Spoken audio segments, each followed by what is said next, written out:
guys, welcome to our channel Next Boss Vibes. বিদেশে গিয়ে সবাই যে ভালো রোজগার করে ফিরে আসে তা কিন্তু নয়। অনেকের লোকসান নিয়ে খালি হাতে দেশে ফেরে, তখন নতুন করে বাঁচার লড়াইটা হয় অনেক কঠিন। ঠিক এই মানুষগুলোকেই নতুন করে স্বাবলম্বী করতে বাংলাদেশ সরকারের ওয়েজ আর্নার্স কল্যাণ বোর্ড চালু করেছে রেস প্রকল্প।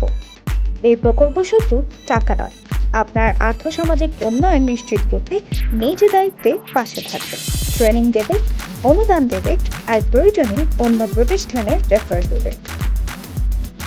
রেস প্রকল্প কি? Race Recovery and Advancement of Informal Sector Employment Project। বিশ্ব ব্যাংকের অর্থায়নে এই প্রকল্পের কাজ হল বিদেশ ফেরতদের নতুন করে জীবন শুরু করতে সহায়তা করা। এখান থেকে আপনি পাবেন এককালীন 13,500 টাকার অনুদান, যা আপনি নিজের প্রয়োজন মতো কাজে লাগাতে পারবেন। সাথে সাথে সম্পূর্ণ বিনামূল্য ট্রেনিং, যা সরকারের বাজেট থেকে অথবা অনুমোদিত প্রতিষ্ঠানগুলোতে রেফার করে করানো হবে। আপনাকে কোনো টাকা দিতে হবে না। আরও কি সুবিধা?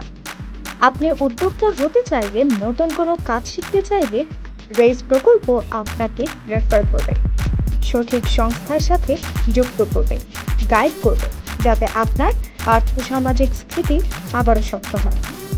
এক কথায় রেস মানে বিদেশ ফেরতদের জন্য নতুন ভরসা।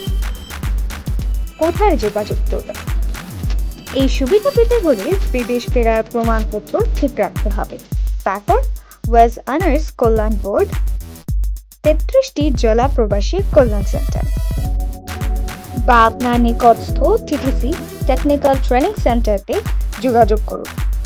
পাসপোর্ট, বিদেশ ফেরার কাগজ আর এনআইডি নিয়ে যান। সবকিছু ঠিক থাকলে অনুদান, ট্রেনিং আর রেফারেল সুবিধা একদম বিনামূল্যে পাবেন। সাবধান, কোনো দালালের পদে পা দেবেন না। সব কাজ সরকারি নিয়মে হয়। আপনার অনুদান, ট্রেনিং আর রেফারেল সবকিছু বিনামূল্যে। বিদেশের অভিজ্ঞতা আর সরকারি সহায়তা দুটো একসাথে আপনাকে নতুন জীবন গড়তে সাহায্য করবে। রেস প্রকল্পের সঠিক সুবিধা নিতে www.ttc বা জেলা প্রবাসী কল্যাণ সেন্টারে আজই যোগাযোগ করুন। আর এইরকম সত্যিকারের সরকারি তথ্য আর গাইডলাইন পেতে অবশ্যই আমাদের নেক্সট বয়েস ভাইবস চ্যানেলটিকে সাবস্ক্রাইব করুন। ভয়েসে ভরসা, ভয়েসে আশা।